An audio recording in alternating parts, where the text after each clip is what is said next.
బాధపడితే తాళనన్నది.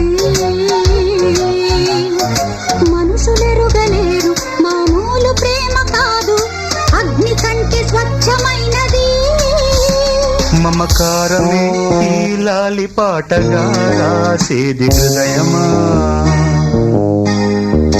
ఉమాదేవిగా శివుని అర్ధభాగమైనాలోన నిలువుమా.